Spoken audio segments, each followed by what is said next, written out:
Hello viewers, good morning to all. আমি অদিতি মুখার্জি বলছি maple educational services থেকে। আজকে হচ্ছে 19th মে 2024। আমি আরেকটি ভিডিও নিয়ে আপনাদের কাছে এসেছি, যেটির আলোচনা চলছে। সেটি হচ্ছে অফবিট কেরিয়ার অপশান নিয়ে আফটার 10+2, এবং সেক্ষেত্রে আমি ফাইন আর্ট নিয়ে কিছু তথ্য দেওয়ার চেষ্টা করছি। ভিডিওটি শুরু করার আগেই বলি যে আপনারা যারা ভিউয়ার্স এবং সাবস্ক্রাইবার আছেন তাদের কাছে আমাদের অসংখ্য ধন্যবাদ চ্যানেলটিকে সাবস্ক্রাইব এবং ভিউ করার জন্য। আগামী দিনে আপনাদের কাছ থেকে আরও বেশি সাবস্ক্রাইবার এবং ভিউয়ার্স আশা করছি। সাবস্ক্রাইবার এবং ভিউয়ার্সদের নিয়েই আমাদের চলতে হয় চ্যানেলটিকে যদি সফল করতে হয়। এই ধরনের চ্যানেল যদি আপনাদের উপকারে আসছে, আপনাদের ভালো লাগছে, তাহলে অবশ্যই চ্যানেলটিকে আপনারা লাইক করুন, শেয়ার করুন এবং সাবস্ক্রাইব করুন। এবং কমেন্ট সেকশনে জানাতে ভুলবেন না যে চ্যানেলটি আপনাদের কেমন লাগছে, চ্যানেলের তথ্যগুলি আপনাদের কেমন লাগছে। সেক্ষেত্রে কোনো ভুলভ্রান্তি হলেও সেটা জানাতে ভুলবেন না। আমরা অবশ্যই কমেন্ট সেকশনকে গুরুত্ব দিই এবং আপনাদের যে কোনো প্রশ্নের উত্তর দিতে আমরা প্রস্তুত। এই বলে আমি আমার ভিডিও টপিকে আসছি। আমি ফাইন আর্টের কেরিয়ার অপরচুনিটিস নিয়ে আলোচনা করছিলাম। যারা এই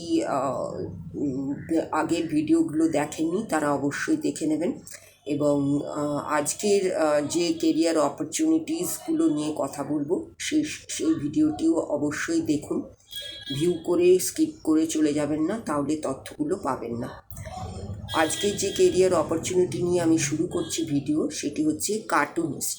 একজন ফাইন আর্টের গ্র্যাজুয়েট, ফাইন আর্টে দক্ষ ব্যক্তি, তিনি একজন কার্টুনিস্ট হিসেবেও কাজ করতে পারেন ক্রিয়েটিভ ওয়ার্ল্ডে। কার্টুনিস্টের কাজটি কিন্তু শুধুমাত্র সীমাবদ্ধ নয় ব্যঙ্গমূলক ছবি আঁকার মধ্যে। কার্টুন এবং ক্যারিকেচার এই দুটি হচ্ছে সংবাদপত্র এবং ম্যাগাজিনের একটি অবশ্য প্রয়োজনীয় অংশ। সংবাদপত্রে একজন কার্টুনিস্ট হিসেবে কাজ করার জন্য তাকে দেশের বর্তমান পরিস্থিতির রাজনৈতিক, সামাজিক এবং অর্থনৈতিক অবস্থা সম্বন্ধে জ্ঞান থাকতে হবে। কার্টুন অবশ্যই হাস্যকর হওয়া প্রয়োজন, ব্যঙ্গাত্মক হওয়া প্রয়োজন। একজন কার্টুনিস্টের সাফল্য নির্ভর করে তার দক্ষতার ওপর, এমন দক্ষতা যা দিয়ে একজন কার্টুনিস্ট একজন রিডারকে একই সময়ে হাসাতে পারে এবং একই সঙ্গে তাকে চিন্তা করতেই উৎসাহিত করে দেশের অবস্থা সম্বন্ধে বা যে কোনো বিষয় সম্বন্ধে।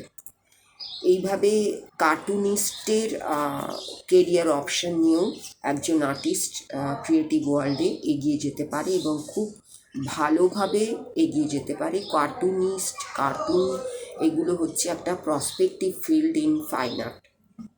এটিকে অবশ্যই আপনারা গুরুত্বের নিয়ে ভাববেন, এবং একজন কার্টুনিস্টের কাজের অভাব নেই।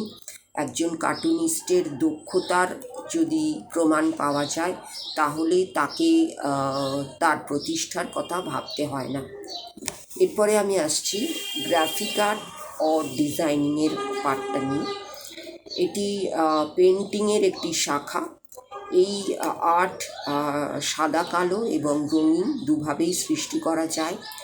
একজন গ্রাফিক আর্টিস্ট একজন অ্যানিমেটর হিসেবেও কাজ করতে পারেন মাল্টিমিডিয়া ব্যবহার করে। এই ধরনের আর্টিস্ট প্রধানত মোশন পিকচার্স এবং ভিডিও ইন্ডাস্ট্রিতে কাজ করে থাকেন। অর্থাৎ ফাইন আর্ট ফিল্ডে এটা আর একটা কেরিয়ার অপরচুনিটিস, গ্রাফিক আর্টিস্ট এবং ডিজাইনার হিসেবে কাজ করা। নেক্সট আমি আসছি টেক্সটাইল ডিজাইনিং। এটি ফাইন আর্টের একটি অতি জনপ্রিয় শাখা এবং এই শাখাটি বহু তরুণ আর্টিস্টদের এমপ্লয়মেন্ট অপরচুনিটির সৃষ্টি করে দিয়েছে। এটি টেক্সটাইল ডিজাইনিংটি